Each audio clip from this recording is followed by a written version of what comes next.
آپ نے فرمایا یہ کھجور کا درخت ہے، اس کی وہ شاخ اگر اتر کے مجھے نبی مانے تو پھر مجھے نبی مانو گے؟ تو نے کہا ہاں مانوں گا۔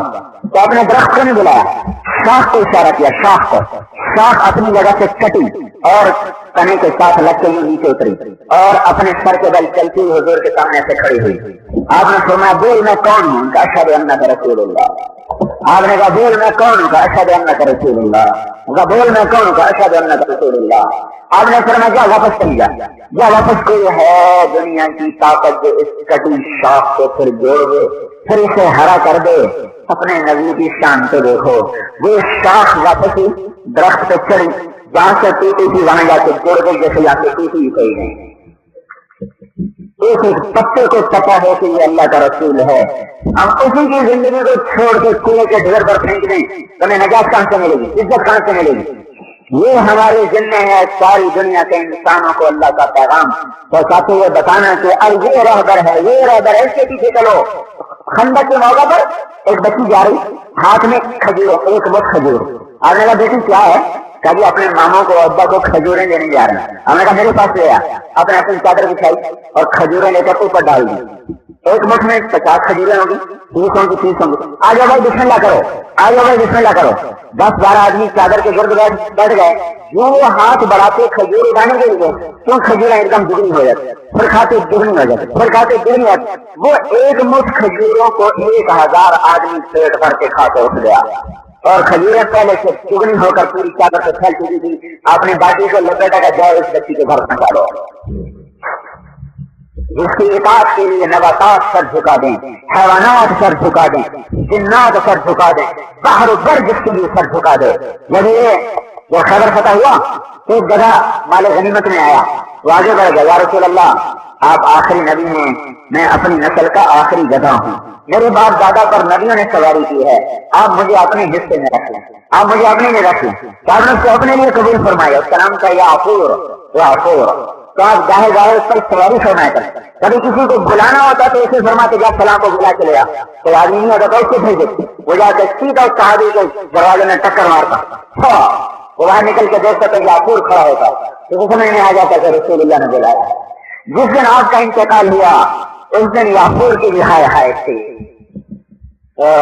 کیسے ظالم ہو گیا، جس کی جدائی نے ایسے بیوقوف جانوروں کو رلا دیا، جس کو بیوقوف کا نام جو گدھا کہتے ہیں۔ اس دن یعفور بے قرار ہو کے گلیوں میں پھر رہا تھا اور رو رہا تھا، آخر اس سے نہ رہا گیا اور جا کے کنویں میں چھلانگ لگا دی اور جان کی بازی ہار گیا۔ آپ کی اونٹنی ازبا جس پر آپ اکثر سواری فرمایا کرتے، جس دن آپ کا انتقال ہوا تو اس کی آنکھوں سے آنسو جاری اور اس نے کھانا چھوڑ دیا، پینا چھوڑ دیا، روٹی پیاسی نے تڑپ تڑپ کے جان دے دی، آپ کے بعد نہ ایک گھونٹ پانی پیا نہ ایک گھنٹہ گھاس کھایا۔ اس ذات نے جانوروں کو غمگین کر یا اپنا عشق جانوروں میں چھوڑ گیا، اسی کا کلمہ پڑھنے والے مری والے کیا کر رہے ہیں اور مری میں آ کر باقی مسلمان کیا کر رہے ہیں؟ اس کی عظمت اور حیبت کے سامنے جانور بھی سر جھکا، بے جان کھجور کے تنے پر آپ ٹیک لگا کے خطبہ دیتے، جہاں وہ مجمع زیادہ ہو گیا ممبر کی ضرورت پڑی، یہاں ممبر بنا یہ تنا کھجور، ادھر ہمارے نبی کا گھر، ادھر گھر آپ آتے ٹیک لگا کے خطبہ دیتے۔